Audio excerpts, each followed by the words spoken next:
Hi friend, তোমরা সবাই কেমন আছো? আশা করছি সবাই খুব ভালো আছে, সুস্থ আছে। আর আমিও খুব ভালো আছি। আর দেখো, নতুন একটা রেসিপি নিয়ে চলে এসেছি। আর সেটা হলো মালপোয়া রেসিপি। প্রথমে দেখো, গরম দুধের মধ্যে সুজিটাকে ভিজিয়ে রেখেছিলাম, মানে হালকা উষ্ণ গরমে দুধের মধ্যে সুজিটাকে ভিজিয়ে রেখেছিলাম। আর এখন দিয়ে দিচ্ছি হলো চালের গুঁড়ো, একটু চেলে দিচ্ছি যাতে নোংরা টোংরা থাকলে আর কি বেরিয়ে যায়।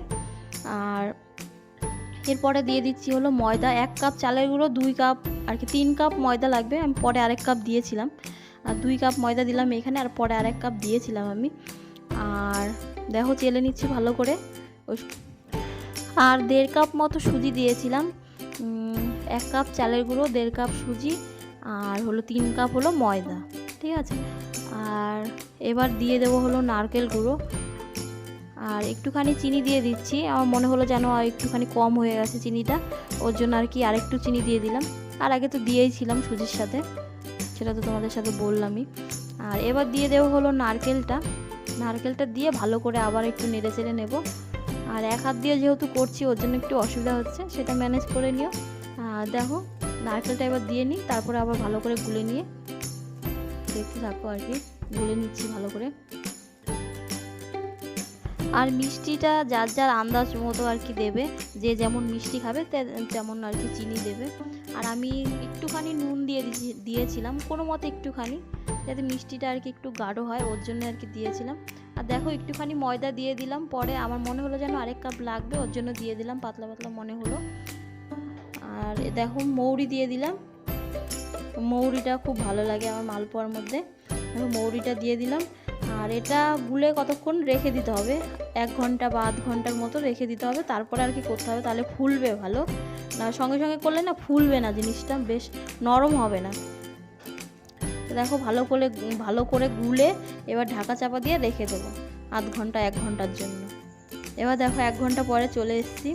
আর কড়াইতে দেখো তেল গরম করতে দিয়ে দিয়েছি। আর তার মধ্যে চেক করার জন্য একটুখানি দিয়ে দিয়েছিলাম আগে, যাতে তেলটা গরম হয়েছে নাকি এটাই বোঝার জন্য। আর তেলটা ভালো মতন গরম হয়ে গেছে। আর এবার দেখো, দিয়ে দিলাম মালপোয়ার ব্যাটারটা। একদম সহজ রেসিপি, তোমরাও এভাবে করে খেতে পারো।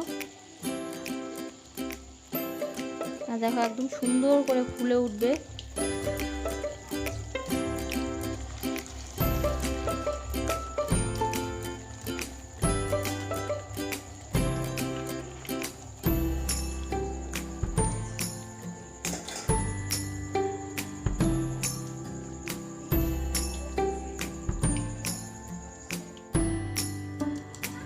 সুন্দর ফুলে উঠেছে, পুরো লুচির মতো।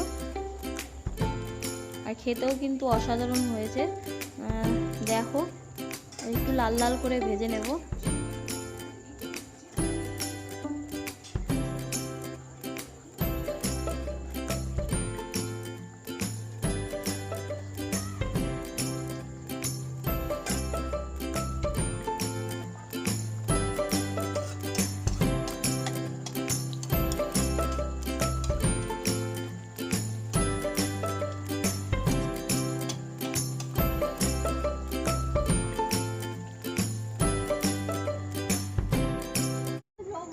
ফাইনালি দেখো, আমার মালপোয়া রেডি হয়ে গেছে। আর দেখতে এরকম হয়েছে,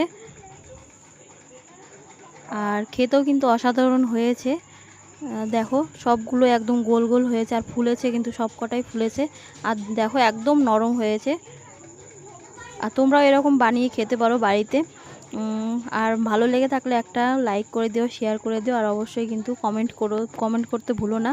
আর আমার চ্যানেলে যারা নতুন আছো, তারা কিন্তু অবশ্যই সাবস্ক্রাইব করে দে, পাশে থাকা বেল বাটনটা প্রেস করে দিও, আর নোটিফিকেশনটা অল করে রেখো। আজকের মতো এই পর্যন্ত, দেখা হচ্ছে নেক্সট ভিডিওতে।